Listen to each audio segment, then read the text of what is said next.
You're listening to Bring Me the Axe. I'm Brian White. I'm one half of this morbid equation, and I'm joined by my co-host and brother, Dave White. Hey, Dave, how you doing over there? Thank you for asking me that question. I am okay. I just realized about an hour ago that we had tickets last night to go see Reanimator. Oh, yeah. With a special guest, Barbara Crampton. Totally forgot about it. God damn it.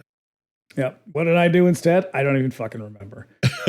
Probably watched some garbage movie and fell asleep on the couch. AAA masseuse. No, that was today. That was the sex maniac is killing all the pretty girls. Yes, that was this afternoon. Yeah, no, I can't even remember what I do. But I was like, this is like the third time that's happened where I'm just like, I'm going to go do stuff. And we don't really go do stuff. Yeah, I'm sure Barbara appreciated your intention, though. Well, I gave her my money, too. That was the other problem. Yeah, I'm sure she appreciated your money, too. She deserves the money. And, the Brattle Theater, they deserve money, too. They gave us Janus Films, so they deserve money for that, if nothing else. There you go. Yep. Oh, boy. Yeah. I don't know. Not much going on. Working a lot. Working at the car wash. Working at the at the shop, at the store, and the variety of MAGA hats that I see there is astonishing. Yeah, and I've decided that if I ever decide to go out in a blaze of glory there, I'm gonna do it by flipping one of those dudes' hats just right off his head, and then stomping on it, and then throwing my shit on the floor and being like, "Fuck this shit, I quit." And then he will say, "Sir, do you bite your thumb at me?" He'll pull out a white glove and slap me in the face and demand satisfaction. Glove slap. Glove slap, baby. Yeah, I can't imagine. I've said this before. I cannot imagine working, with the general public. I work alone in my apartment, and that's the way I like it. But I can't imagine working at a place where it's 40, 50% real fucking shitbags. Yeah, it's hard. It's hard. It's harder than I thought it would be because I'm much more outgoing, I would say. But at the same time, than me? Yeah. But at the same time, I'll get in there and I'll just be like, God damn it, I'm just not in the fucking mood for this today. And I'll have to do it for 8 hours of just putting on a fucking face. But no, I mean, if I didn't have to do it, I would do so. I would not be doing it, or I'd do something else. I'll mop fucking floors or whatever. I don't give a shit. I'll just as long as I don't have to deal with people. And maybe I put some music on. Maybe a podcast. I've heard of them. I've heard of those. Yeah, but I don't know. It's a thing. It's not much longer. Not much longer. Just I'm almost there. It's the life of the proletariat. That's right. Working people. We got to rise up, man. We got to eat bourgeois. these motherfuckers. All right. So we practically grew up in neighborhood video stores. The steady diet of utter garbage that those shops provided us with continues unabated to this day. And there's no one else I enjoy chopping it up with more about trashy movies than Dave. Just before we get into it, a little housekeeping. If you want to keep up with us between episodes, you can also find us on Instagram at Bring Me the Axe Pod. Dave's over there at That Werewolf. Yes, sir. Yeah. Give us a follow. If you do that Instagram thing, it's fun. I can't. I'll tell you what, though. I keep hearing about Meta. I don't know how much longer I can stick with these platforms. That company is straight up evil. Yeah. Nothing. Yeah. Nothing. When you reach a certain size, you're no longer this scrappy little startup. You're so big that the government is constantly up in your shit, going, "Should we break this company up? Should we break this company up?" And then you shovel a whole bunch of money onto Republicans in hopes that they'll take over and install a regime. Well, now there's that new book from the communications woman who worked there for a really long time. There's that expose. A new book about Facebook? And it is brutal, the shit that she is exposing. It is legitimately, I personally do not believe in good or evil, but if I did, it's some real malevolent crap. Oh no, I find myself constantly going, isn't this in the book of Revelations? Yeah. Every fucking day. I'm like, that guy, he's the fucking Antichrist. Well, yeah, but that's because at the time they just were like, well, what are people like? Just put that in there, and it'll always feel relevant. I'm like, wait a second, this was in the fucking Gospel of Matthew. and they're falling for it all over again. Yeah, no, this shit, it's biblical. We're living in biblical times, and I'm constantly trying to go, no.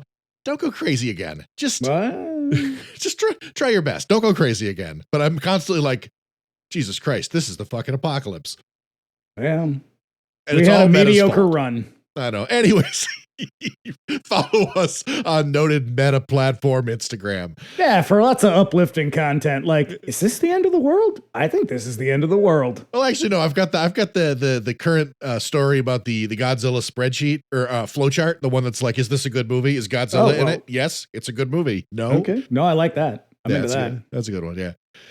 If you don't know, we have another show called 99-Cent Rental, where we cover all manner of video store madness on the weeks that bring me the axes off. Our latest episode covering Story of Ricky with our friend Eli Bosnick from God Awful Movies is out now, and boy, it is probably the spiciest episode we've recorded yet. Yeah, it is. I referred to it as the other side, the unseen side of 99-Cent Rental. It was so many times as I was editing that one, I'm like, should I leave this one in?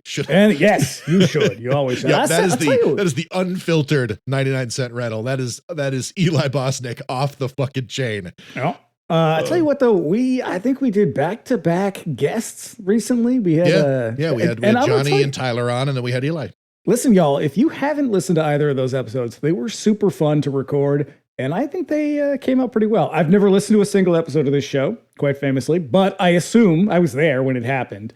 I remember them being really good. So if you haven't listened to them, I say go listen to them because they were really fun. They were probably more fun than this movie's going to be, and that's going to be on me. Right. Yeah. So yeah, Story Ricky, very, very funny. Eli Bosnick, one of my favorite guests that we've had thus far. The episode that we did before that, Slumber Party Massacre. Slumber Party. Goddamn, Slumber Party Massacre. Also very, very fucking funny. Yeah. We go off on numerous wild tangents. One about the peculiar side gig of Sly Stallone's mom, Jackie Stallone, that I still fucking laugh at just when I think about it. It's because Butts magazine. She reads Butts, the magazine? Yep. Anyway, it's out now, and we'll be back next week with a look at Walter Hill's ill-informed but very, very enjoyable movie, Streets of Fire. Yeah. You can also contact us directly at bringmetheaxepod@gmail.com with any questions, comments, or suggestions. Do let us know if there's a movie that you love, would like to hear us give it the business. And if you would like to support us on Patreon, please do. I really don't want to do this side job much longer. Yeah. You can look us up over there at patreon.com/bringmetheaxepod. According to Eli, we do a lot for our patrons. We do. We actually do. He was fucking surprised. And maybe we do, but we're all about value here. There's a couple of tiers you can join there. Subscribers at the $5 a month tier can look forward to our bi-weekly X-Files rewatch pod. Do you think I'm spooky? We've also got our monthly Bring Me the Axe Millennium Edition, which is a bonus episode in which we explore modern horror movies. Our current episode is Talk to Me with guests Ash and Elena from Morbid. You love them. We love them. And next week, next week, as of this recording, we've got our next episode is coming out. It's just the two of us looking at Lake Mungo. It's a pretty good episode. It's an interesting one. Oi! Yeah, boy, we are so fucking Australian. And it's not ending. We got more Australian shit coming up. There's more Australia, yeah. Yeah. There's also my bi-weekly DJ show, Radio Free Haddonfield, on the weeks when Do You Think I'm Spooky's off. You can expect a surprising mixtape of everything from rock to disco to punk over there. And all Patreon subscribers, even the free tier, get access to our Discord server. Paying members get access to additional channels, video and voice chat. We've also got the watch parties option for $2 and up patrons. Once again, patreon.com/bringmetheaxepod. And we got Get in there. Get in there. Merch. Yeah, buy merch. Buy the merch. The merch. It's all, the link to join the Discord. It's in the show notes. The link to the merch. It's in the show notes. Basically, look at the show notes. Click those links. Get yourself a nice t-shirt. Please do. Yeah. And lastly, if you like what you hear, you can subscribe to us wherever you get your podcasts. We're on YouTube now. Search us by name and subscribe if you prefer to consume your podcast that way.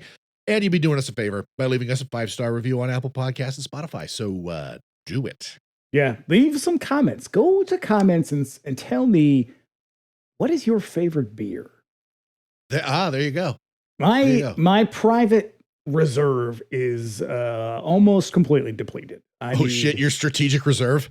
Yeah, I need to get back out on the streets, find something Got restock. The fancy bottles. Yep. The listener who's constantly updating his reviews did it again just recently in a very pleasing way. Listener, you know who you are. I treasure you. I genuinely, I love it. I love it. You are very dear to me. And whether or not you think highly of this show, I think it's great that someone is so committed that they are just constantly updating this. Right. I don't think that's quite how it's supposed to work, but God bless you. God bless you. You got the time. I say do it. I think it's fantastic. You're wonderful. And if you listen on YouTube, do us a favor, give the episode a like and leave a comment. We love hearing from you guys. I just want to get all that out of the way right at the top of the show. Jesus fucking Christ. Yeah. This fucking movie. Here's a little taste of the movie we'll be discussing this evening. Yes, manja.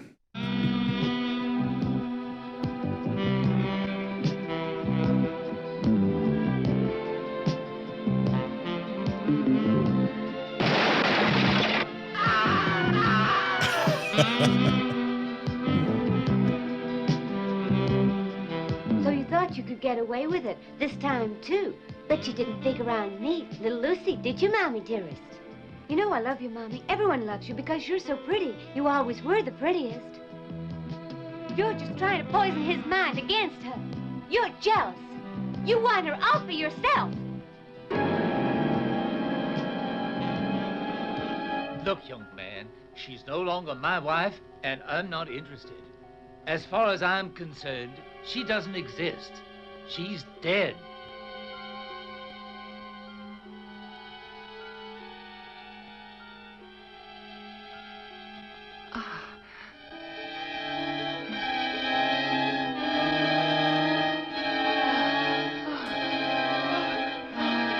Oh, dear.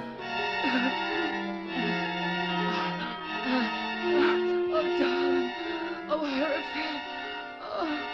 Oh, take me now.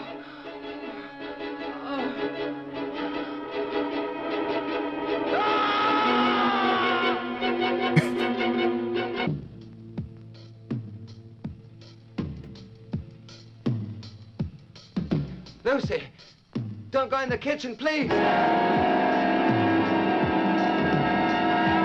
Lucy's been here, hasn't she?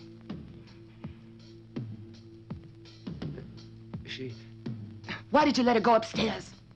She had a present for you.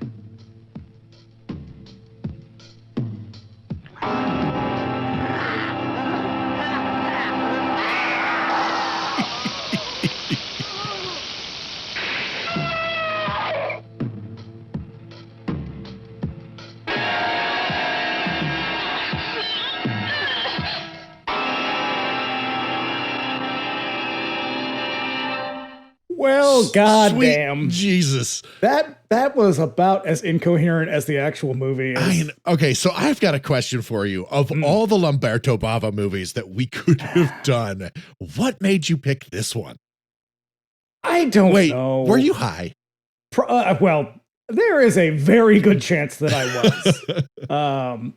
I watched this movie a couple years ago, and I think when I was like thinking of Italian movies, putting together the schedule, I was like, I gotta put this one on there because I didn't know that you had seen it. And so it, if you've never seen it, it does have a bit of a fun reveal. It also has nothing else. It is extremely slow. This is what happens when you have this is treading water, the motion picture. Yeah, it's what happens when you have 4 people write a movie and the thing has no idea what kind of movie it is. Like, there is so much happening in this, which is remarkable for a movie that is not very exciting. I thought it'd be good. It'll be fun. Well, here's the thing. It's not terrible. The reveal is and the conclusion of the movie, like the entire final third of this movie, is crazy. Yes. When it's just a bit of a journey to get there. And there are so many times where I'm just like, fucking Christ, I could probably take a nap right now and not miss much. Yeah, when it goes off the rails, it goes hard. Yeah. This is we didn't even say what it's called. It's Lamberto Bava's Macabre. Macabro. Yeah. But yeah. Holy shit. What a first flight for this fledgling new director. I mean, it should be said. Yes, this is technically his first feature directorial debut. Yeah, I got a little note. It's not really. No, he he did some directed stuff for most his of dad. Shock, and he directed like half of Inferno. Really? I did not know that. Yeah, I think Dario Argento, I think he had hepatitis Oh, when they were shit. making Inferno. And so like half of the movie, he was in the hospital. So Lamberto Bava stepped in to finish Yeah, it. because he also did. That's why Inferno feels like it's two separate movies. Right. He also did a good deal of Lisa and the Devil, which is, again, why that movie feels like a couple of different movies. Yeah, that movie's very confusing. Yeah. So let's talk some facts here. Okay. The year was 1980. Yes. Year of our Lord. Beautiful. Yeah. Lovely. So here are some other movies that were released in 1980. Cannibal Holocaust came out in 1980. Not a good film. I'm just going to go on the record and say not a good film. Great soundtrack. Great soundtrack. It's something. Yep. Also that Part- year, part of Cannibal canon. Apocalypse came Now, out. that movie I do actually quite like. Really? Because that one's crazy. That's the John Saxon Vietnam Yeah. one, right? Yeah. I love that movie. Yeah. We also had City of the Living Dead. I in like that one 1980. too. That's that might be my favorite of the Fulci horror movies.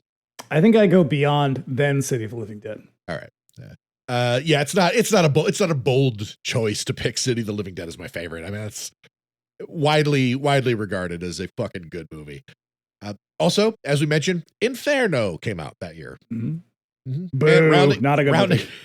You don't like that one? No. I'm the only one. I'm not a big Dario Argento person. No kidding. Yeah, I like Phenomenon. I like Suspiria. I like Bird and Crystal Plumage. Tenebrae? I like Tenebrae, and that's about it. Huh. All right. Phenomena, though. Yeah, I love that one. Okay. It's The the monkey, bitchin' right? soundtrack. Yeah. And rounding out 1980 in Italy, Joe D'Amato's horrific Anthropophagus. No, I don't know why you'd say it's horrific. Beautiful film, artistic film. He eats a baby. in Someone that eats a one. baby. Yes, Torn directly from its mother. I believe he eats his own intestines. He also eats his own intestines at the end because he's just that fucking hungry for human flesh. George Eastman. What can't he do? That was the very first George Eastman movie I'd ever seen. And so after that, I was like, oh, it's that guy again. He's great. which is Great unfortunate because he's from like 1974 to like 1983. He's basically in every other movie made in Italy. Yeah, it's like if it was either starring George Eastman and or written by Dardano Sacchetti. Yep. Very, very busy people. Yep. Director, as we mentioned, Lamberto Bava, son of the great Mario Bava. He was the third generation of Bavas to work in film. Also the least talented of them. I Go was figure. gonna ask. Gets I can never deleted. be sure if Lamberto Bava simply failed to live up to his father's legacy or the 80s downturn in Italian film hindered him. 6 in one, half dozen in another. The man gave us demons, and for that, I think we will always be thankful. Yeah. But he also gave us Blast Fighter, This is true. Devilfish. Stage Fright. Yeah. Stage Fright, Stage which Fright. boy, that's a movie. Awesome costume though. That is a movie which I am so distracted by the crazy ass play that I'm just like, I have no idea what that movie is about. I have no idea what that play is about, but all I remember about it is the scenes from the play. Yeah. Big owl head. That's all you need to know. Yep. Marilyn Monroe just wailing on a sax. Yep. America. He did make a Blade in the Dark, and I do like that movie. That's a good one. Yeah. So yeah, up to this point, Lamberto had been first AD on many of his father's productions, including titles like Planet of the Vampires, Danger Diabolique, and as we mentioned, Shock. He also directed a lot of Shock because his father was mostly dead. Yeah. So like they dragged the poor old man out of retirement to make this shitty movie. Oh fuck. Yeah, because man, Shock is such a bummer. It's such a letdown. This is the first one to bear his name as director, and it leads to a pretty prolific directing career of his own. Eventually, like he breaks with television sort of in the 90s and goes on, or breaks for television in the 90s. Not a whole lot of films. I have to say, I'm intrigued by those new TV releases that the I Cauldron have would been love to putting check out. that shit out. They're expensive though, and I'm like, I already rolled the dice on so much fucking garbage. That's what I did last night. I watched that movie Seizure, the first Oliver Stone movie. Oh God. Oh wow, that was something. This is Jonathan Frid, most famously known for playing Barnabas Collins, Yep. is a father and a writer who gets like sucked into the fantasy that he's writing. It's Okay. it's Was this in the very- 70s? Yeah, it's probably I'm gonna say 77, maybe 78. Okay. And the thing about Jonathan Frid is he plays a great Barnabas Collins because Jonathan Frid, homosexual, and it's pretty obvious, not passing very well. And so to be like, he is a father, and I'm like, okay, well, maybe not in the 70s he wasn't. And a lot of it feels like it's pulled from. There's a, I think it's a Radley Metzger movie. It's a weird, like when they were merging porn and regular movies in the 70s, and I think it's called Through the Looking Glass. It's very odd. Yeah. It's a very similar movie. Oh shit. Yeah, Wait, I do the not one with recommend. Jonathan Frid?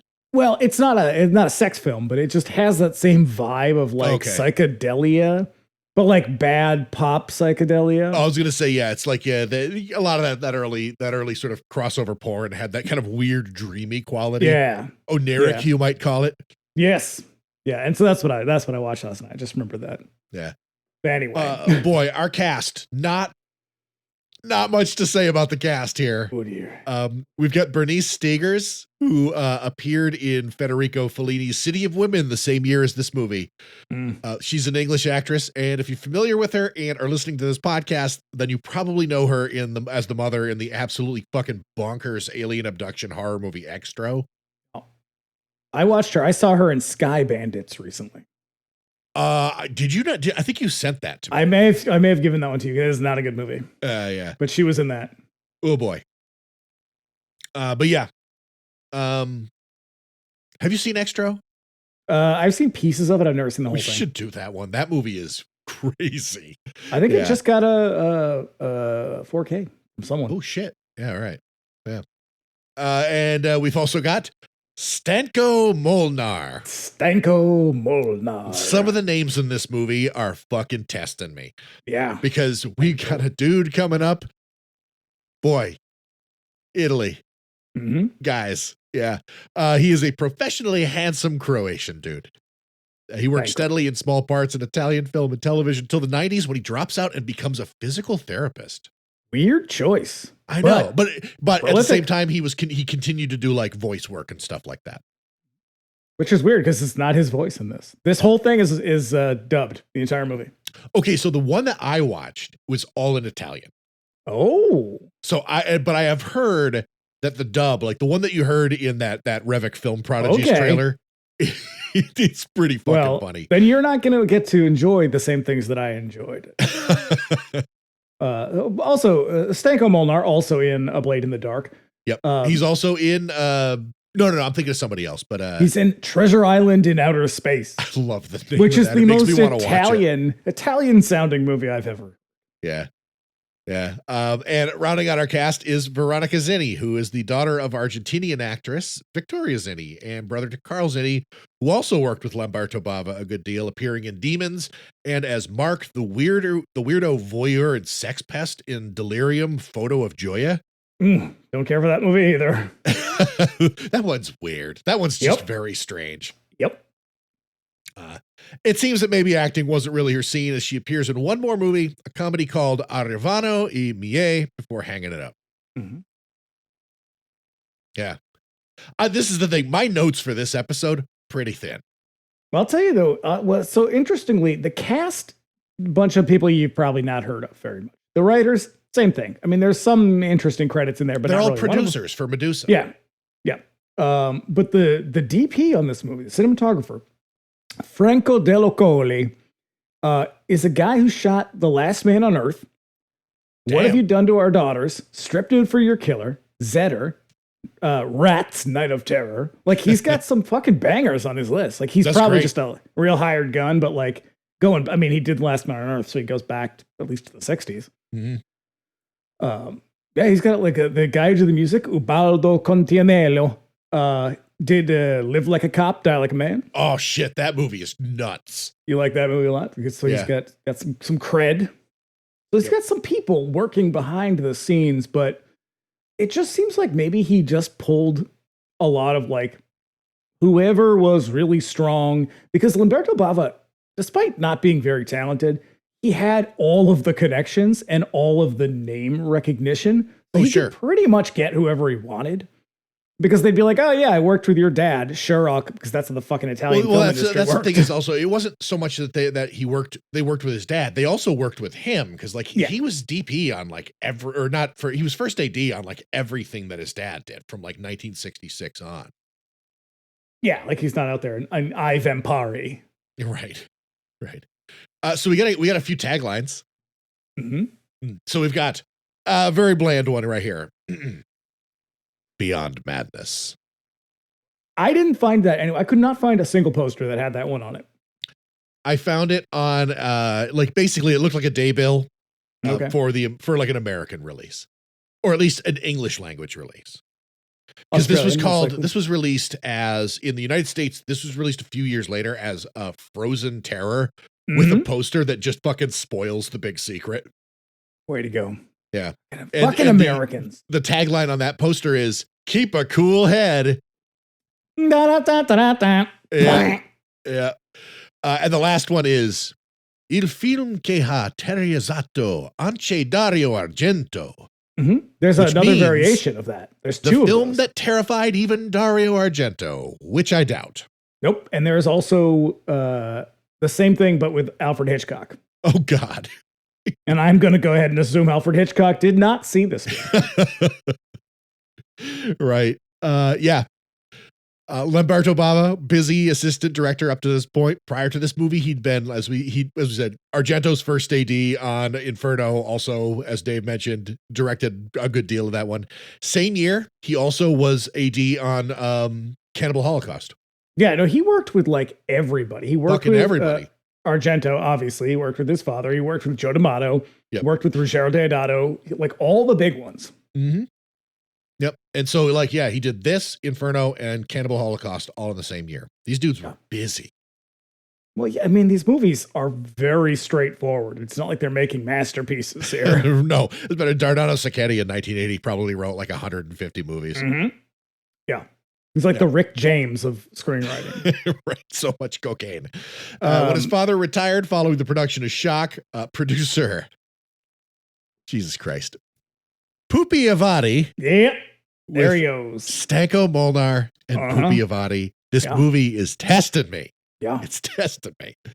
Yeah. He was the basically executive producer with Medusa, called up Lamberto and basically was like, pick up the torch, continue the Bava legacy. Mm-hmm. It's debatable. It's debatable if he pulled it off. But he did bring the world Michele Soavi, so that's true. Yeah. Now he is talented in a very weird way. Yeah. Yeah, we talked about him. Go back to our Cemetery Man episode. We got a lot of thoughts on Michele. And lastly, this movie was released in French in France as Baiser Macabre, which means macabre kiss. I say that's spot on. If you take the R away from the word baiser, it's macabre fuck. Oh dear. Yeah. Which both are accurate. So this the movie, as I said earlier, this is a movie that does not really seem to know what it wants to be about. Because it is pulling in all these different directions all the time. And none of them really make a lot of sense. And they just drop really important things that you're supposed to be like a little surprised by. And then they never really come back to it. Like, did you ever see that movie, The Bat, Agnes Moorehead? I don't think so. It was Agnes Moorehead and Vincent Price. Yeah. So in pretty early on in the movie, Vincent Price just kills somebody randomly. Not randomly, it's part of the story, but like you're just sort of be like, oh, he's this super nice guy. And then he murders this dude. And then he just goes on being the same super nice character. You're like, what happened to the time he murdered somebody? This movie is a little bit like that, where you're like, wait a second. Yeah. What about all that other shit? There is like you would think that it would be like a mega plot element very early on, like right in the first act, Yep. that they just don't really come back to. I mean, at the very end they do, but it's kind of inconsequential. Yeah, it seems to loom very largely over the proceedings, and then they do loop back around to it, but it's kind of meaningless because the movie is also kind of going out of control at that point. There's a lot of shit happening at that point. This is also another one that takes place, another Italian film that takes place in New Orleans. And what is it that Italians really seem to like about New Orleans? I don't know, because I mean, is there a pattern? Because I can only think of The Beyond as the other movie that takes place in New Orleans. Maybe I'm just conflating that and like this and assuming that there's many more in my head, but it just seems like I guess it's a hot filming location. It looks very different. It's very, it's I suppose, like, if you want to like definitively set your movie in America in a way that's like really, really recognizable, but you don't want to do it like in New York or something like that. Like you do it in there because like the French Quarter is so distinct. It's also gross. Lots of vomit on the street there. Smells like vomit. Yep. Sure does. What I want to know is what is up with all the necrophilia in these Italian horror movies? I think it's because it's so shocking. It's so taboo. That's really what because there are a bunch that I can think of. Because there's Beyond the Darkness, there's Autopsy, that one with Mimsy Farmer. That was gross. The movie itself, not very good, but the premise is fucked up. Mm-hmm. It's also, it's a really gross movie. It is a very confusing movie, but it's a good soundtrack. Ennio Morricone. Yeah. I think it's probably just because it's disgusting and shocking, because this movie is profoundly tasteless. yeah, it is. Like, maybe among the worst. I wonder if Bernice Stegers really knew what she was getting into with this one. Because every now and then I'll watch an Italian movie where they have cast internationally, and it's like, boy, I wonder if she knew she was going to be this naked throughout this movie. Yeah, usually it's like when you see a lot of those things where you're like, why is Christopher Lee in this movie? It's like, well, Christopher Lee didn't know that he was going to be in this movie, because a lot of the times they would like chop them up and edit things into them that they had no idea were going to be into them. I don't think that's the case with this one. I think she read the script and was just like, this one sounds like it'll be a larf. Let's do it. Right. And do it she did. Yeah. I don't imagine that you have any press. I have one. No shit. Okay. I thought this, because even in like terms of Italian movies, this is kind of a deep cut. It is a deep cut. This is the movie came out in 1980. It gets released in North America in 83, as you said. I found one review. It's from the Hamilton Spectator. It goes. Its impact has been cushioned by the thick layer of padding that bad dubbing imposes between artists and viewers. Can one blame the actors or the dubbers for the shrill tone of the Southern accent pouring forth from their mouths in the emotional confrontations between Lucy and her mommy dearest and Robert? The actor probably, and director certainly, can be blamed for Robert's impression of a blind person as being afflicted with palsy. His eyes can't see, but his hands don't need to shake all the time. Now, he's nervous. He's a nervous man. I chose that mostly for that last punchy line, but the review is kind of like, it's a movie. There you go. It truly is a movie. Yeah, well, leave it to a Canadian to just be like, well, if you like this kind of movie, you're probably going to like this movie. Right. Oh, also super disappointing is it. What a bland soundtrack. Yeah, that is I don't know, no movie has ever made a saxophone sound so boring. By the 80s, they still had some. I mean, Fabio Frizzi was still recording into the 90s. I mean, he still records right now, actually. But, I mean, there were still some of the old dudes kicking around by 1980. You could have got somebody. I don't even know. I know. I don't even know who the composer is. Oh, I told you it's Ubaldo Contiene. Oh, that's right. Yeah. But are he you actually familiar with this person? Because I'm not. No, the only thing he had on his filmography was that I've heard of was Live Like a Cop, Die Like a Man. Right. Right. And that one's got a great soundtrack. That whole movie is crazy. That's a, I don't know, wild cops and robbers movie. So you got to kind of wonder, like, were they making this on a budget or like a real tight budget, or were they making this like at the last minute or something? I can't really tell because there's just not a whole lot of information out there about the production itself. I'm sure most of the people involved who are still alive, like, don't even remember it really. No, they all, like, the stuff I read was like Lamberto Bava. They called him up and were like, "Hey, we've got this script. Do you want to make this movie?" And he was like, "I read the thing. I said, sure, I'll make the movie." Yeah. No, it's like, that's we're about it. We're in 1980 and like, that's still a pretty sweet spot for like Giallo and Italian horror writ large. Like the bottom hasn't really fallen out of the industry quite yet. It's starting to. It's slipping.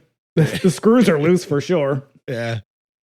But yeah, it's just, there's not much to it. It's just a real goofy movie. You know what it feels a lot like? What's that one? Is it Happy Birthday? The one with the Scott Jacoby is in it. It's the one they shot at the same time they shot Pieces, because the kids from the beginning of Pieces are in it. Yes, yeah. It kind of feels a little bit like that at times, where you're like, who the fuck wrote this movie, and have they seen other movies? Yeah, it's like whenever Corman would I would have a production that just sort of like finished ahead of schedule and they still had money and actors left over. They're like, yeah, fuck it, let's make another movie. Yeah, it definitely has that vibe, because the plot of the movie is pretty nonsensical. It's very obvious. Like, it has this big ridiculous reveal, and we obviously will get to it, but you pretty much see the reveal coming far off. The performances are bizarre and outrageous. All of these Southern accents. So this is what you missed. All the Southern accents, so it's all dubbed, which is weird because like half of them speak English. Yeah. Part of the problem, for people who do not know, a lot of times when you hear movies that are, Italian movies in particular, that are dubbed like that, it's either because the sound was so bad that they had to just sort of redo it all, or the people who were in the movie spoke different languages and couldn't really communicate with each other properly, or their accents were so thick that they just could not pass as American or whatever they're supposed to be. Yeah, I'm going to guess in this one in particular, it's that Tower of Babylon approach where like Bernice Stegers is very clearly speaking English. Yes. But she, and in the version that I watch, she's dubbed into Italian while everybody else is like speaking Italian. Yes. Which is probably why like all of her acting is so fucking outrageous, because most of the movie she's alone. So that's the other thing that's a little bit strange when you watch movies that are like that, is that because on the set, when they're filming, they're speaking different languages, they don't really know how to respond to each other. Yeah, because they're just reciting lines with the off the page with a sort of and the best that they can do to deliver it is however they happen to interpret the lines, their lines of dialogue, and everybody else is just kind of doing the same thing. Or in a lot of cases, they did like they would hire these people from the US or from Europe or England or whatever. Like they would be the big draw, and they didn't speak Italian. And so the person would speak the lines in Italian, knowing it's going to be dubbed. And the other person they're speaking to, because they don't speak Italian, doesn't really know what they're saying. They know it from the script, but like they don't really know. Oh shit! So they were basically reciting Italian. Yes, and so I did not know that they did that. And they didn't do this all the time, but they did this with like some of the Christopher Lee movies. Like when he went and did movies in Europe, they did that where he would have to react to them, but he didn't quite know how to react because he didn't really know what they were saying unless he remembered what it was in the script. Damn. So that's why sometimes the movies feel really like wooden and stunted, is like, because they don't speak the same language. Yeah. And so sometimes they would find there would be like a middle ground where he would speak, Christopher Lee spoke a bunch of different languages. So he'd be like, "Oh, well, do you speak German then?" And so if he's in a movie in Germany, it actually works a lot better because he understands what they're saying. Right. Because he was a spy during World War II who fucking killed Germans. Yeah, he's a badass. Awesome. And I think that's maybe a little bit of what's happening here is like, these people aren't speaking the same languages, so they don't really know how to relate to each other because they don't know what they're saying. So they're all doing their best, but the accents in the dubbing, every single one of these characters sounds like Blanche Devereaux or Julia Sugarbaker. And for those who are not over 45 or a homosexual, those are characters from the Golden Girls and Designing Women. They're so bad. They're like, mother, father, how could you? It's so fucking funny. Like, even the men may as well be clutching their pearls and being like, oh, she's not my wife, sir. Oh, especially the character of Leslie, her very frigid husband. Yes. Like, it's no wonder that this lady fell upon this very, very suave, very handsome Fred. And becomes perhaps a pathologically enamored. Jesus Christ. Yeah. So you want to do it? You want to talk it? Yeah, we can't get to the end unless we start. Right. So we open on a cemetery. A title card informs us that this movie is based on actual events that took place in New Orleans a few years ago. It is not. I have been completely unable to find record of any such events, and I searched and searched. Yeah, I have tried over the years. I have tried several times to figure out whether or not it was. As far as I can tell, it is not. Or if it is, it's so vague in like people die in Los Angeles or in New Orleans. So yeah. However, that's it. In 1979, a woman named Karen Greenlee stole a corpse while delivering the body to a funeral and was later found and arrested, where she confessed to having sex with the corpse, as well as between 20 and 40 others. Well, that is upsetting. Hey, everybody. That was not in New Orleans. That was in Sacramento, California. Oh, God. Something wrong with the water. Something is wrong with Sacktown. PSA, everybody. Don't have sex with corpses. It's not okay for so many different reasons. So many. It's listen, I don't want to kink shame. Yeah, no, I don't want to yuck anybody's yum, as it were, but you know, maybe don't do that. There's got to be ways to work around that so that you can. But also, if you feel like you need to, you should probably get a therapist, because there's something you get some shit you got to work out. Something real wrong with you. You're doing right. Oh. Yeah. So a swanky sax number plays over a montage in New Orleans, home of American jazz music, Mardi Gras, the po' boy sandwich, twerking, and NOLA bounce music. Yeah, I like that last one. Yeah, so I had to bring that one up because I love that shit. Yeah, get used to the B-roll, because we're going to come back to that a bunch of times. They will not let you forget where this movie is taking place. You have no fucking choice but to surrender to New Orleans. Yep. Which, hey, I like that city a lot. I've never been there. Fine. Nice. It's a nice place. Right. The only part of the South I like. Jane Maker watches her husband go to work and kiss the kids goodbye. Now, her husband, this Jane, dude, this is Bernice. Yes. She's got real. I was gonna say in the IMDb notes about it, one of the writers calls her Bernice Sanders, and I think that's hilarious. Okay. Yeah. That's nice. Yeah, it's the top 1% of the top 10%, She's works 60% of the time, every time. She's got real, what I would call trollop energy. She's talking like Blanche Devereaux. She's kind of acting like her a little bit too. I love her. She is, they chose the right woman, because this lady is, she portrays this character with wild abandon and so much vigor. Yeah, she is unhinged from the very beginning. Yeah. As soon as he's gone, she gets on the phone and calls up her side piece. Mm-hmm. Then she runs out the front door, telling her kids that she has to go to a meeting for work instead of taking them to the movies. Yeah, and her daughter's a real bitch. Oh, boy. And all of this could have been avoided if she had just taken the kids to the movies. That's true. Yeah. She leaves them in the care of the landscaper. Very inappropriate. Do not put that responsibility on whoever is mowing your lawn if it's not you. She is horny, and she has no fucking choice but to leave her children with the landscaper. Yeah, see, this is why We need to normalize people having whatever kind of relationship works best for them. Right. This wouldn't have happened, and that landscaper probably felt real bad. You don't got to sneak around. You plan ahead. Everybody just gets what they need. I mean, it seems like her husband's the kind of guy who'd be like, yeah, sure. Whatever. Yeah. Daughter, I know he'd be like oh, geez, at least I don't have to do it. Mm-hmm. Women. Daughter Lucy is unamused.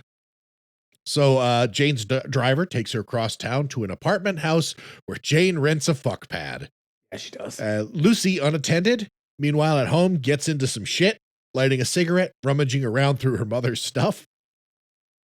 And then at the fuck pad, we meet the people who own the house.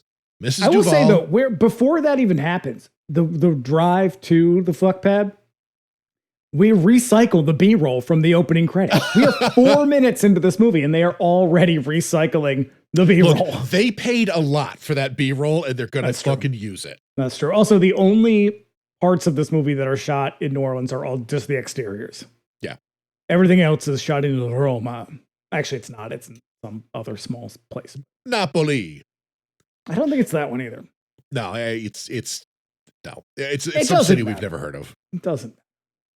So, yeah, Mrs. Duvall, who is bathing her adult son, blind Robert Duvall. Extremely awkward. Look, I think this is where the movie.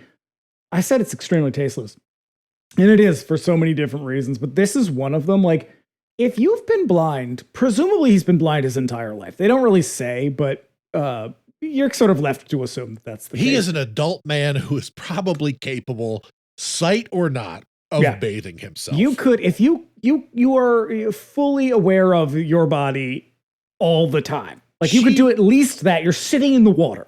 She reaches in and starts to like soap up his leg. And as she does that, I'm like, no, come on, already? Yeah. Don't disgust me already. You gotta ease me into this shit. And then Jane just walks into the bathroom too. And the attitude is like, oh, he's blind, he won't even know. And it's like, yeah, but you aren't blind.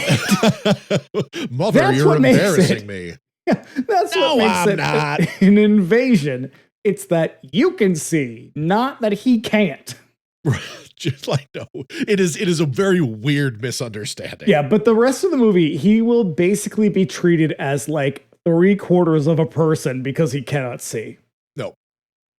So yeah, she then arrives at her room in time to answer the phone.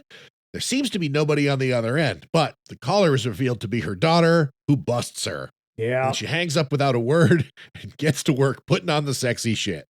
So it did not occur to me that she was renting this place. I thought this is where Fred lived. Your version makes a lot more sense. Right.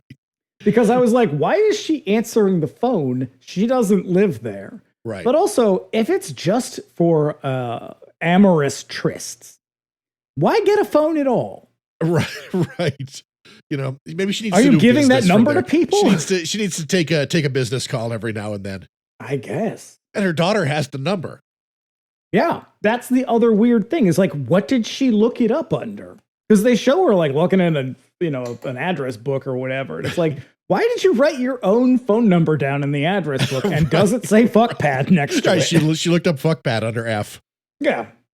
Yeah. So now at home, Lucy watches her little brother in the yard with a weird expression. Oh, geez. Yep. At the fuck pad, a dude in a leather jacket arrives. It's her side piece, Fred. Yep. He and Jane quickly get about to kicking it loudly for all to hear in the apartment house. And in this bed, I tell you, the bedspread on this bed looks like it will go up in flames if you just think about a match. It looks like the kind where you get in and it's like, it's somehow sharp and prickly. Right. Yeah. So yeah, you're right. But this linen isn't even soft. Yeah. It's very, very odd. And then the poor Robert is downstairs, just trying to put together a trumpet. Presumably so he can drown out the sound of their loud fucking. Listening to the noisy sex while sightlessly repairing a trumpet. Because she She is not quiet. Oh my God, no, she is an enthusiastic lady in the sack. Yeah, I love when people approach their vocation with gusto. And boy, does she ever. If you're gonna do it like you mean it. Yes. Back at home, Lucy fills up the bathtub so her brother can play with a toy boat. Then she forcibly drowns him in the tub, intercut with scenes of Jane fucking.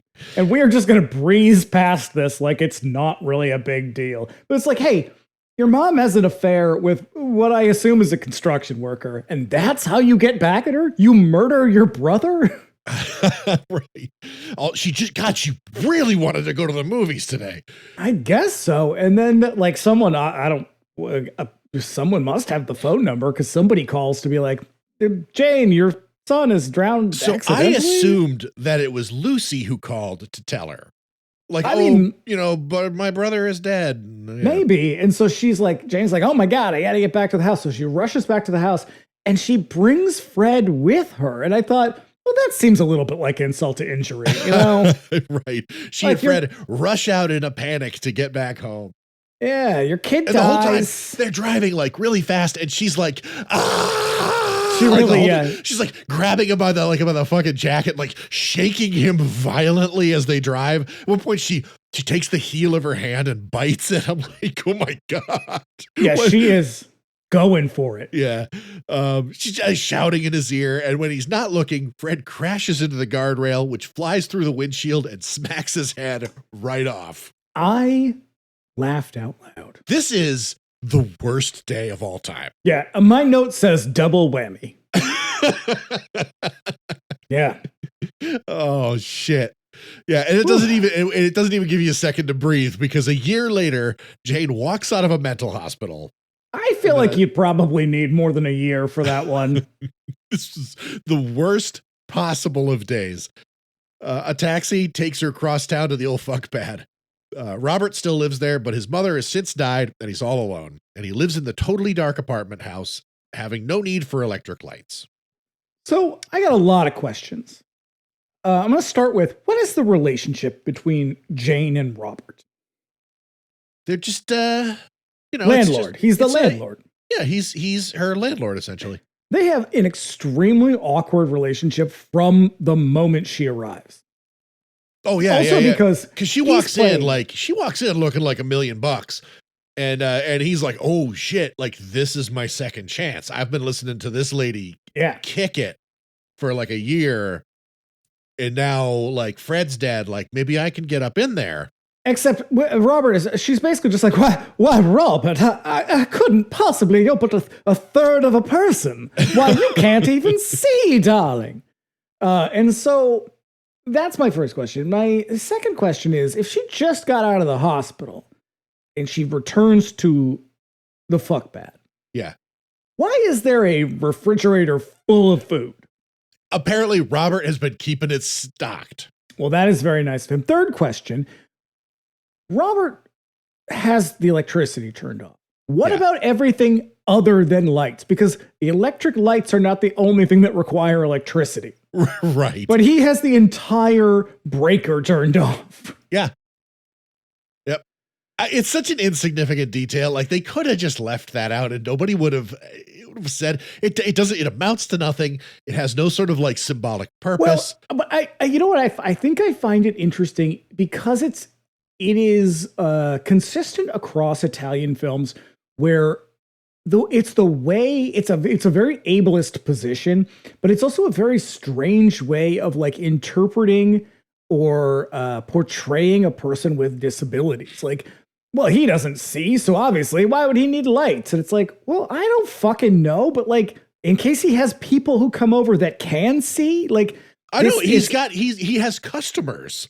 Yeah, like the way they conceive of throughout this kind of exploitation period, the way they conceive of people who are different than the norm is so fucking bizarre because it's like, you do realize they're just people, right? Like he can't see, but other than that, oh no, it's not like he has weirdly infantilized from the jump. Yes. And it's like, well, obviously he would have to be this sort of like weird, deformed little Lord Fauntleroy kind of character. Yeah. Because, I mean, otherwise, well, he can't see. He can't be normal. And it's like, what the fuck?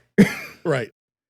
It's so strange because he really does come across like he is blind, therefore he has like a developmental disability. It's a little, it is a little weird. Yeah, for sure. And but I feel like also, it's all of a it piece, completely you know? breezes past the fact that for an undisclosed amount of time, he's just been keeping on without the aid of his mother. So like, what's with all this? Like, yeah, they completely ignore that fact. And the way that he moves around the house is like, if you were blind or not, like it's like me trying to find my way up to the bedroom in the fucking dark after the lights. I don't know. I have lived in this apartment for less than a year. Now, granted, this apartment is not big at all, but I could move through it in pretty much complete darkness and know exactly where I am. He presumably has lived there his entire life. He does not need to be feeling his way like he shuffles around like an aged woman. Oh yeah, moving up and down the stairs is a laborious process. Like he may as well be like drop to his knees and crawl up the stairs because it's so bizarre. I just like and it is constant and you cannot ignore it. No, because it is a significant part of his character, and like it is the reason why he can't act quickly, and like certain sort of tense, suspenseful moments go on for as long as they do. It's so strange. And then she goes into the apartment, and it's like she finds the big refrigerator, but also it's as though they walked out of that apartment on that day, and it was just a time capsule. Yeah. Everything in it is, but like she picks up like dirty laundry from that day. And it's like, what the fuck? Who's been paying for this? Well, she has, because she asks him like, you've been receiving my checks. And he's like, yep, don't worry about it. And she was like, you filled the refrigerator as I asked and left all of the dirty laundry as I asked. Look in the freezer. Mm-hmm. Yeah. Like, okay, well, no, I'm going to ask that question later. Because I have that question haunts me, because I don't know if she has been in this hospital, presumably the whole time. I don't know how the fucking freezer got filled, and I don't want to, it's making me crazy. We may as well just say it. There's a fucking head in the freezer. We've already alluded to it far too much for anyone to not know what's in the freezer. I know. Fred's severed head is in the freezer, which has a lock on it. And so the question is, if she, again, we're going to have to assume that she went into the hospital the day she went to the house, I guess, and had a breakdown. So there is a moment in the middle of the movie that I kind of got the feeling that maybe something just got chopped out in the editorial process, because like it's revealed that she fled the scene of the car crash. So it's possible that she took the head with her and put it and then went into the hospital. I still feel like the cops would be like, hey, we have a couple of questions. One, you were in a car accident. That man no longer has a head, and we can't find the head. By any chance, have you seen it? No? Okay, cool. We are just cops in an Italian horror movie, after all. Yeah. I mean, one of them's bumbling around in the background. He drops his sandwich on the ground. Right. The police are blundering in the dark. So, yeah. While pretty girls are being murdered. Nervously, she lets herself into the room, and we find it exactly as she left it. Even the contents of the refrigerator. Yep. Curiously, the freezer is locked, and then she goes to the bed and hungrily smells the sheets. She really does. It is gross. It is real gross. She is disgusting. Yeah. I mean, she's gonna fuck a frozen head later, but even without that, she's still a weirdo. Yeah. Downstairs, she seeks out some clothes hangers with the help of Robert, who is excited. That's a weird thing to ask your landlord for. Oh, you got clothes hangers? I don't know. You just go to fucking Target and buy some. Hey, don't shop at Target. So yeah, she, with the help of Robert, who was excited at the thought of her staying, and as soon as she's gone, he gets about to cleaning himself up and dressing himself in a more presentable way. Yeah, it's a real Ed Gein moment. Where he's just like, well, now she's in love with me and she's going to be my girlfriend. He slicks down his hair and puts on a tie and goes out, picks some flowers. I mean, it is so, he starts making dinner. Everything about this scene is so fucking depressing. He's making dinner and it's like canned concentrate tomato soup. Yeah. Because mother never let him use the stove or something. Yeah, right. The way he feels his way around, he might burn his hand. And probably. Yeah, he smacking pulls everything like a cat with a keyboard, just whacking her. Yeah, he pulls the can of soup off of like a fucking like a piece of shelving that looks like he just like went out and grabbed some driftwood and some nails from the alley next door. Because that is probably what they did. Yeah, like hammered them together with some pots and pans and shit. Yeah, it is a depressing kitchen. And then he's like, Mrs. Baker, I thought you might care to join me for some canned tomato soup. Like, he sounds like James Carville. It is ridiculous. And she's like, no, Robert, I can't. I have a date. Yeah, he knocks on her door, finds her in some sexy lingerie. Oh, it's so awkward. She turns down his invitation to have some food with him. And by food, he means canned concentrate tomato soup. God. This is not the first time he will offer this meal. Nope. Dressed in all sexy in her apartment, Jane sets up her shrine to Fred and lights some candles to set the mood, and then gets down to some vocal masturbation. Now, if I may, her shrine to her boyfriend, far as I can tell, consists of 2 photos that do not appear to be of the same man, two extinguished cigarette butts, a credit card, a leaf, a pen, 1 single peace sign earring, a razor blade, and what appears to be tufts of hair. Yep. And his passport. It is essentially a big pile of garbage. The fact that she has his passport makes me wonder, like, if he was like an international person that she was like holding hostage with his fucking passport. Like, is this all the stuff this man owned? Yeah, it's just like all in one place. And he could never leave Italy because this lady was just like, you will make love to me, Fred. And he's like, God damn it, fine. And he kept it all in a bindle on a stick. And then after all that, he thinks he's about to get his fucking passport back and he gets his head knocked off instead. Yep. That's what you get for your trouble. You just wanted to help. That's what happens when you leave America these days. Yep. Oh, also, I don't know what the print looks like that you watch. Her makeup makes her look like Columbia from Rocky Horror. Oh yeah, no, she looks like she she had the makeup gun set to whore. Because she's got like a nice little tan going on, but her face looks like she took one of those giant cartoon like makeup pads and just went poof. Yeah, it's like Lamberto Bava himself did it for her. And she was like, no, if you just take the pencil just a little. And he was like, no time. No, I'm sorry, Maestro. You don't have to go so heavy. Now back at the old homestead, Lucy puts on a little makeup, getting ready to visit with dear old mother. Obviously having avoided any suspicion in the death of her brother.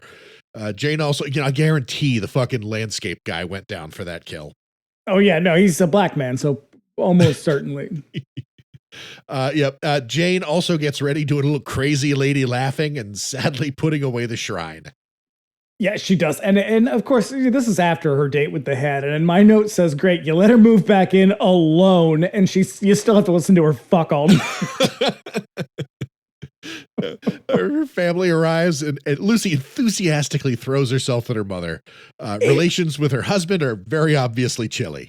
So before that happens, because Jane knows that Lucy is coming to visit, and so she has, before the mirror, she does a lot of practicing her enthusiasm to see her daughter, because she's clearly she doesn't want to see her daughter, which I get it. Her daughter sucks.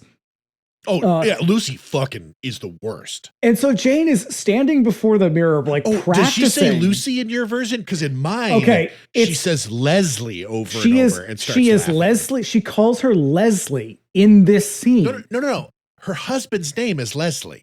Oh, so the girl is Lucy. The husband is Leslie. Yes. Whose fucking dumb idea was that?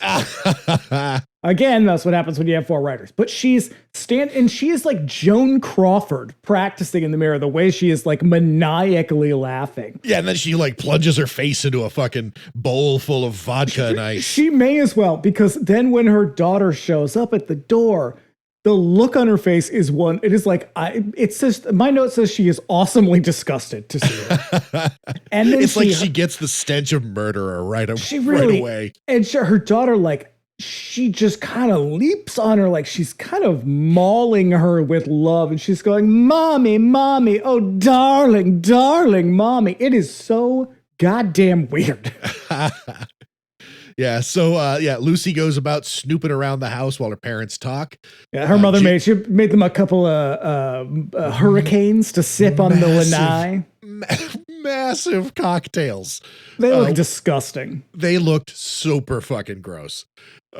She brings in the tray these gigantic cocktails. Her husband refuses. She helps herself, of course. Lucy finds Robert in his place, and he shows her the saxophone that he's been repairing. Then it's time for her to go. Yeah, really weird visit, everybody. Weird visit. Jane just sits at the table weirdly whimpering the whole time. Yep. Nobody says anything, and it's just like, good visit all around, everyone. Well, we'll see. I guess we'll see you next week. Yeah, you can tell the people at Family Services everyone met their obligations. And Jane sadly drains one of the ridiculous cocktails and then heads back up to her room. Yeah, she's got a head to fuck. Right. When everybody's gone, she hits the town, wanders the New Orleans street, coming upon a store that sells all manner of sexy lingerie, and then excitedly enters for a little shopping. Gotta get that beat roll. Right. She returns to her pad with the purchase to find Robert waiting for her with a candlelit dinner. Oh, it's coming on strong. Guy. Coming on too strong, Robert. Guy, it ain't gonna work. It's not gonna work. Just let this one go. Trust me. I wonder if he made tomato soup again. Probably it's all he knows. No, he knows that because he knows he can feel the shape of the can. Otherwise, he wouldn't know what he's eating. But make a little pasta, put his hand in the spaghetti, be like, "What is this, witch hair?" Once again, she turns him down. Eyeballs? I didn't put these in. Once again, she turns him down, but tells him to come up for a drink. Now, here's a weird thing, because he agrees. Not a good idea, Robert. Probably not a good idea, but he agrees. And he goes and grabs a bottle. Now, here's where the blindness, I think, does come into play, and they ignore it completely. He has several different bottles sitting out. They're all shaped exactly the same. Yeah. And he just grabs one, and it's like, well, how do you know what you're grabbing? For simplicity's sake, they're all fucking whiskey. It could be Clorox for all he knows. They're all shaped the same. Yep. So, he grabs some booze, heads up, finding her in the bath. See, now that's where it works. He can't see her, so it doesn't fucking matter. That's where that works. Right. Yep. It's all good because he's blind.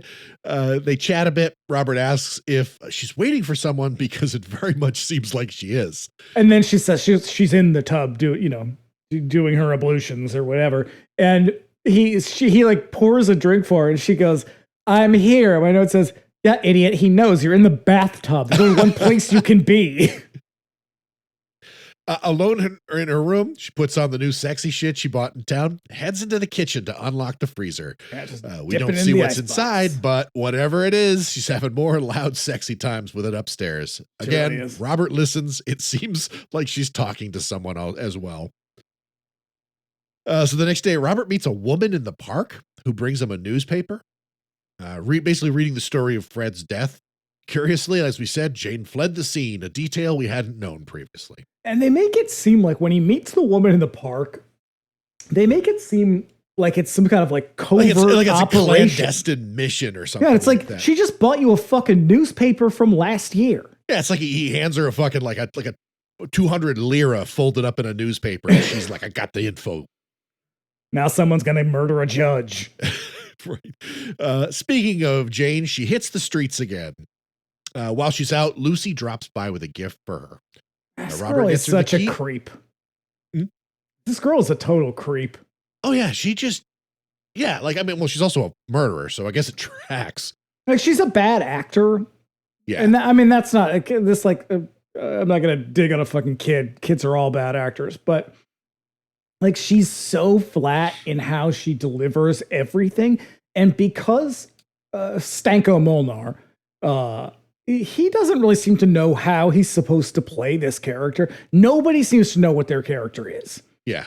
And so, which means you can only imagine you've got Lamberto Bava kind of maybe half-assedly directing, and you've got a bunch of little known actors, probably a lot of first time actors. You know the other three fucking dudes are on that set shouting directions at people. Yeah. And Yeah, so because no one 100%. knows has any idea what they're supposed to be doing. And so that's why Robert's like shuffling his way to the door like he's like, some kind of invalid. And their interactions are so strange because you don't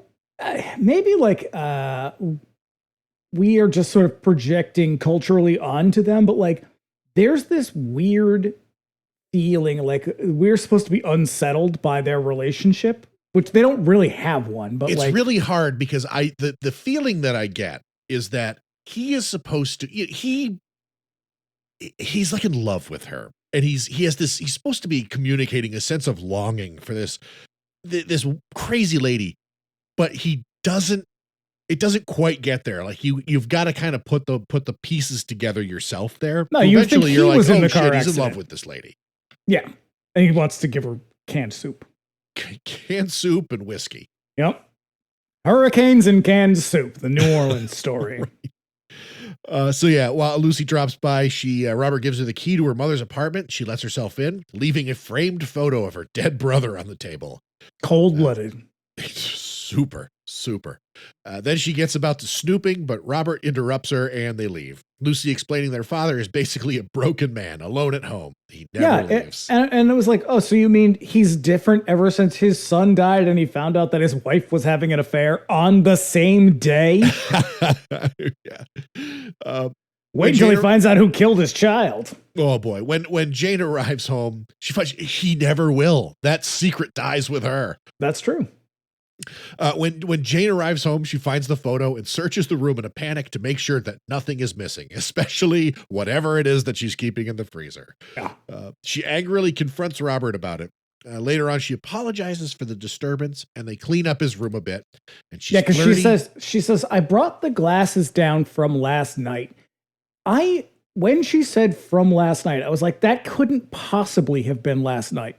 Like we have lived 8 days in the movie's timeline in the amount of time since then. Time is not, it's just it's relative in this movie. It is the way things unroll in this picture is like, is this later that night? Is this the next day? Is this a week later? And then she goes in, she says some real shitty things about she's like, it doesn't really, it's like kind of a messy apartment. It's like, yeah, surprise, Jane. He doesn't exactly care what the place looks like. Right.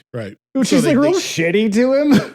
Yeah, they clean up his room a little and then she's flirty and helps him undress. Yeah, because she's like, she makes the bed. Then he puts the fucking moves on her and it's like, well, honestly, I don't know what other signal he's supposed to take away from this. Yeah, so she helps him make his bed, remake the bed, because the bed is like kind of made, but like she helps him remake it. She says, I haven't made a man's bed for ages. And my note is there a difference between a man's bed and a woman's bed? Right. I don't think so. Firm, hard mattress for a man. And then she's like, now try the bed. And she's being very helpful, and she's being a foul temptress is what she right, is. Right, because she keeps passing between him and the bed. It's like, lady, there is so much fucking room. You could have walked around it, but you keep passing between this narrow little space between him and the bed, just brushing up against him seductively. And then you sit him down and you start to take his clothes off, and he touches your leg, and she's like, what? And pulls away angrily. Yeah. And then, which causes her to, she leaves behind a very metaphorical broken string of pearls on the floor, which. Yeah, she does. Really, really laying it on thick there, Lamberto. But he was like, yes, that's my idea. That one is mine. Yeah. Yeah, it's, and then she goes into her foot, because she has to go. She has a date planned, you see. And she goes into this full performance as though her dead boyfriend has come a-courting. Right. Like, because she talks to him, she's like, "Oh, come in, Fred," and then she gets to beating off again. But like, who is that for? It's for her. She's like, you know, she's in the throes of passion with her man's remains. Yeah. No. So yeah, out in the hall, he's like setting some kind of a trap.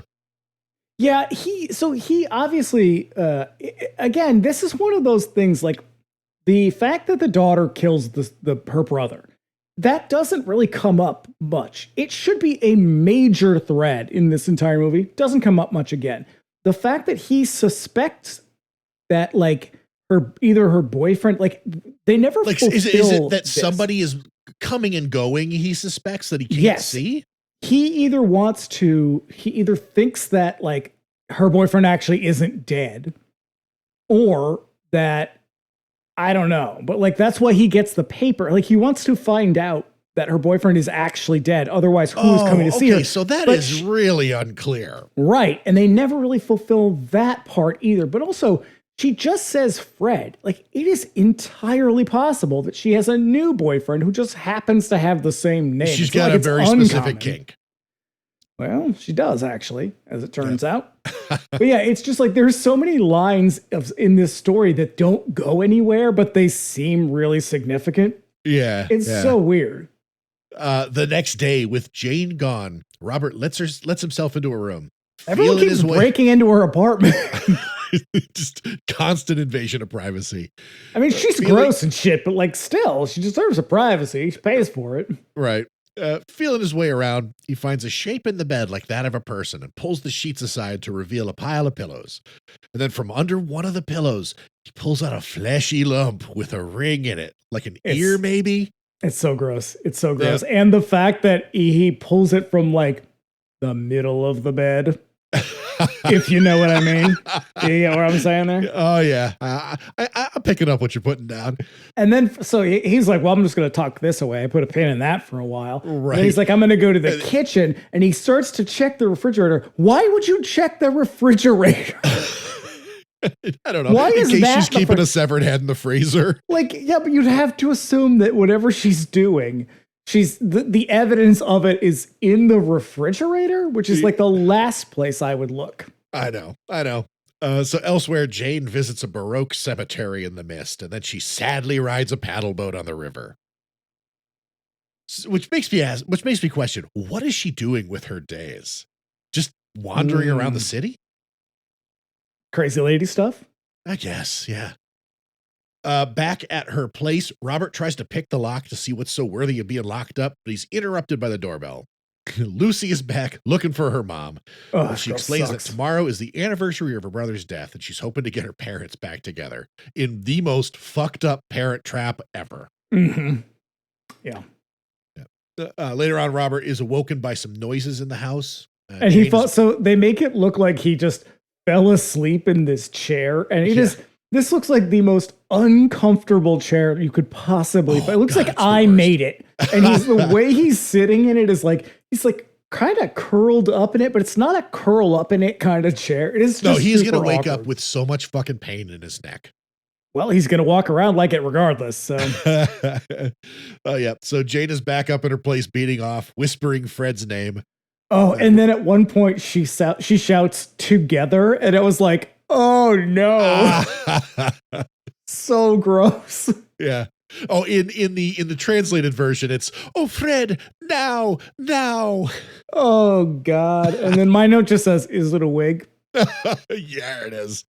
Robert quietly makes his way up and lets himself into her room. He can't see what she's doing, but we can. And she's it's that she sounds, it's not just what she's doing, it's that she sounds so fully ridiculous while she's doing it. Like, let's be honest, sex is awkward and hilarious under the best of circumstances. And this is just the worst of circumstances, and it is just loud and awkward and hilarious. Yeah. And he's just supposed to be like, I don't know, listening in? It's the best he can do. Well, it's true. Yeah.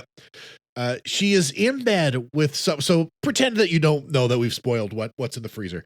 She is in bed with someone whose head is obscured by the covers, and she's just having the time of her life with someone named Fred. Yeah, but you can see his wig. Yes, you can. And he is she is like convulsing and like thrashing around the bed, the head understandably not moving an inch. Yeah. Yeah. Oh, it's so kabuki. It's very, very funny. I when we get to this point, I was like, oh shit, that's right. That's why we're watching this. Yeah. She's too distracted to notice that Robert is in the kitchen where he finds the freezer unlocked but empty. To make sure the lock is open the next time he comes up, he stuffs it with gum and then hides. Yeah. So initially, we forgot to mention he tries to pick the lock. Maybe he did mention. I don't know. I did not, but yeah, he is interrupted at one point, actually trying to pick the lock. But yeah, so not only is he like a master thief, he's also a bit of a super spy with this matchbook trick. Right. To make sure the lock is open, he stuffs it with, I thought it was gum. No, it's a match. He takes like the paper part of a match, like rips it off the match and stuffs it into the lock. So when she goes to close the lock, it won't actually catch. Right.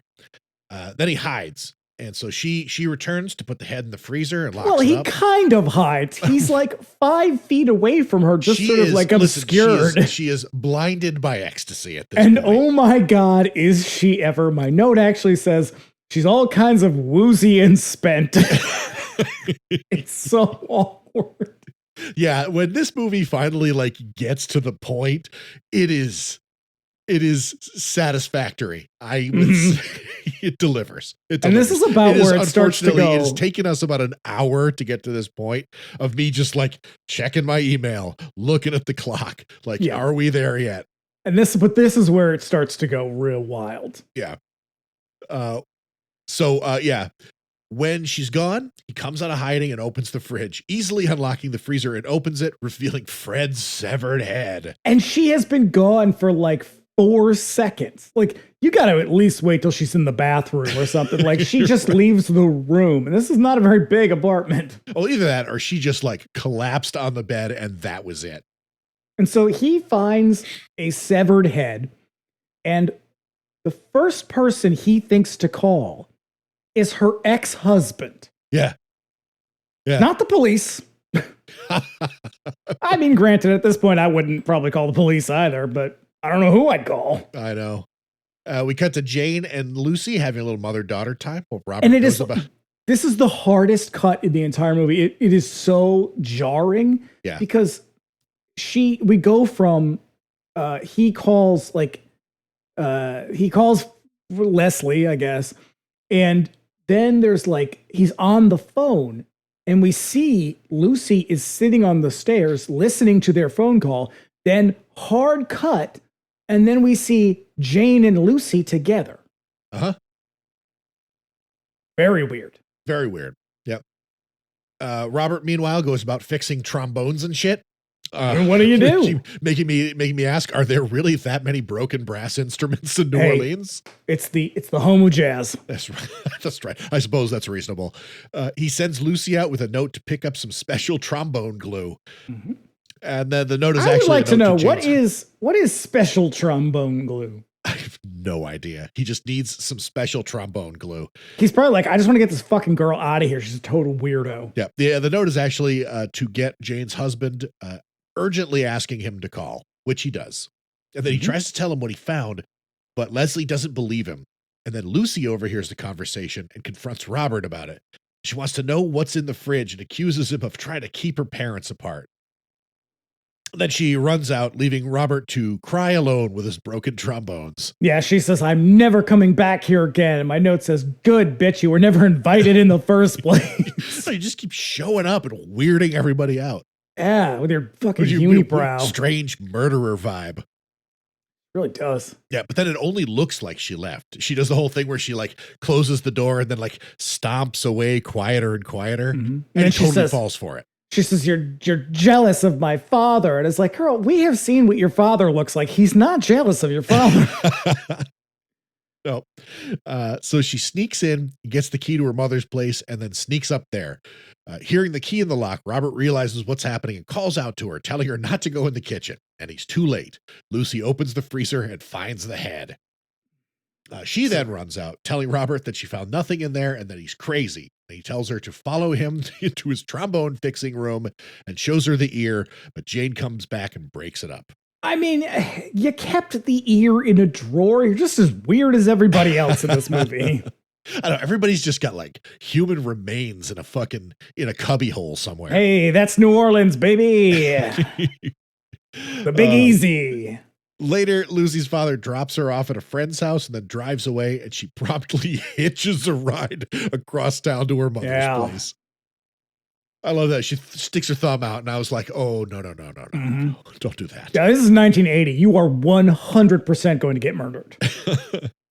She makes dinner for them and serves them at the table. Robert's not hungry, though. He's too disturbed by these lunatics, but they talk him into it. Yeah, it's a real soup-heavy film at this point. Soup. I don't know why I'm so grossed out by that. What, that she made soup? Everybody's just eating soup all the time. Yeah, and she's just like, vegetable soup. My note actually says, what the fuck is with these people? Vegetable soup. She's like, it's my specialty. I'm like, your specialty is vegetable soup? It's a fucking cream of mushroom or something like that. That's not anything. And then when they're eating, Jane says, oh, you put a pinch of cinnamon in it. I'm like, a pinch of cinnamon in vegetable soup? What the hell? Like a mama used to make. So, and then her mother goes, they were like talking or whatever, and her mother goes, you know, it's amazing. I don't even know what grade you're in. Solid parenting. Incredible script writing. Mom raises a spoonful of the soup, finding the piece of the ear with the earring, and looks shocked at her daughter, who is cool as a sociopathic cucumber. Mm-hmm. And then this is where it becomes the greatest movie ever made. And Robert missed it all. Oh, she runs away crying, and Lucy chases her. And she finds her mother in her room in a panic and demands that she confess what's in the freezer. And then she also tells her that she killed Michael, her brother, because no one would believe her anyways. So then Jane grabs Lucy and strangles her to death, throwing her in a tub full of water. Do you remember that thing? It had like a vacuum cleaner kind of neck, and you'd shake it, it would make that wacky wobbly noise. Yeah. That's what Lucy sounds like when she's choking her. It's like, yeah. And then she gets the head out of the freezer and gets down to a little sexy business. Yeah. This time in explicit close-up. Yeah, it's real gross. She's just smooching on that rubber head, licking it, just performing like a porn star. Yeah, and it is like the head is about as gross as you can imagine it will be. It's pretty rubbery. It's not a bad prop. No. And it is made up in a way that it's like, oh, that's a head that's been off of a human body for about a year for sure. And someone has had sex with it. Like you see that movie Necromantic. It's like that. Yeah. Robert recovers from his fall after like basically being thrown to the side to the sound of Jane just beating off again. Mm-hmm. He tries to call the police, but can't since Jane pulled the wires to the phone. And then he tries to leave, but she also locked the doors and took the key with her. Yeah, but again, I feel like this is your house. You would know how to get out. Yeah, I know. Oh, you forgot to mention that he wakes up, he comes to in a puddle of water that's a good 6 inches deep. Right. Because this is all from the bathtub. Yeah, because she's left the bathtub running with her daughter's corpse just floating lifelessly in it. Yeah, and so I guess we're supposed to assume 40 to 70 gallons of water has poured down the stairs. And now he's just laying. But she has been busy in bed with that severed head for a while. That's true. So, yeah. It has been a while. Right. So with no option left, he makes his way up the steps and into Jane's room where he knocks some shit over, interrupting her fun. And she's Jane is giving a Susan Tyrrell level performance. Yeah, this is Butcher Baker all the way.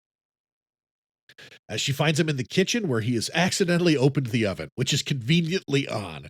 And the oven, the American oven. This thing is it just looks like a big glass box with a fire in it. I'm like, this is no oven you have seen in North America ever. No. They struggle, and he pushes her over into the oven where she lands on the heating element face first. And then she falls over, face cooked, but still alive. I once again cackled maniacally. Mm. Yeah, so because I'd completely forgotten about that part, and I was just so delighted. Yeah. He goes looking for Lucy, crawls across the bed, and Fred's severed head suddenly turns and bites him on the neck. For no Freeze reason. frame on a card informing us that no reasonable explanation for Robert's death could be found, and his death was filed as under an unsolved crime. Okay. No reason could be found for Robert's death, but wouldn't the reason be the human bite on his neck? And then what of the head? Did it just roll away? Unless Jane took the head and fled off into the city. That's true. We don't have confirmation that she's... there should have been, there could have been, and still could be, a Macabre Part 2. Yeah, but there is not, as far as I know, No. because we roll credits on that shit. Fiend. Ooh. Indeed. Whoa, what a journey. Well, is it a good movie? Absolutely not. It's fucking garbage. I'm going to tell you what, though. If the question is, does this movie still hold up? I think the answer kind of is yes. Yeah, oh yeah, because by the time we get to the end, I'm fully on board with everything that is happening. Yeah, I mean they could have with the exception of the portrayal of Robert, which is a little offensive and just very, very strange. I mean, the movie is tasteless as shit, but other than that one weird kind of ableist thing, it's a horror movie. It doesn't contain much else. It's boring and gross. It's a very weird, like Italians trying to do Southern Gothic. Yeah. And its greatest crime is simply that it misses, there's so many missed opportunities in the first hour that you just kind of feel like you're waiting for something to happen. Yeah, it is a fully incoherent story. Yeah. Like finally nothing is when explained. it rounds the corner and we're coming up on the end and everything's going crazy, like that incoherence works to its advantage. It's just a long fucking drive to get there. Yeah. And unfortunately, you really can't just skip to the end. You gotta. There is a little bit of setup that you gotta sort of sit through. But oh man, yeah, I just thought it was kind of funny when I got to the end. I was like, honestly, it does age pretty well. It's just not a good movie. No, it's not. It's not worth watching. Absolutely. Yeah. It's very silly. The performances are outrageous, just operatic, kabuki shit. Just everybody is out of control. It's wild. Yeah, even the little girl is out of control. It's like if they were like, they gave them all sort of like a script outline and they were like, do some acting, go act. And they all just kind of had to make it up. Right. And Bernice Stegers is like, I don't speak Italian. And what are you saying? What are you saying to me right now? Right. Yeah. I don't know. It's silly. It's very silly. It's very tasteless. It's tasteless in a way that I really appreciate. But yeah, oh boy, you gotta do a little work to get there. Yeah, it's on Tubi, so you don't have to pay for it. This is true. Watch it tonight. Yeah. Yeah. All right then. So that's Macabre. Macabre. So what do we have to look forward to next? Well, as you said, on 99-cent rental next week, Streets of Fire. It's a goofy movie. It's dumb as hell. It's real fun. Oh yeah, it's full big. Of that. It's full of that Walter Hill like tough guy banter. Yep. We get some Willem Dafoe. You get Willem Dafoe with a great look. He's got his aesthetic in that movie is real cool. Mm-hmm. You get the blasters. You get some motorcycles. It's a real dumb action movie where some really, really gay music. Just real bottom of the barrel. I gotta tell you, I love the Ellen Aim and the Attackers tracks. Yeah, and they're on the soundtrack. Oh yeah. I listen to them every now and then. And then in 2 weeks, in 2 weeks, you'll understand why we watched Lake Mungo, because we will be watching the Australian new wave classic Picnic at Hanging Rock. We're turning up the class. Not quite a horror movie, but sort of. Yeah, I feel like we went real lowbrow for March. So we're really classing things up next month. Yeah. It's going to be, April's going to be surprising. Yeah. So yeah, be back here next week for Streets of Fire. It'll be fun. And then be back in 2 for Picnic at Hanging Rock. Macabre.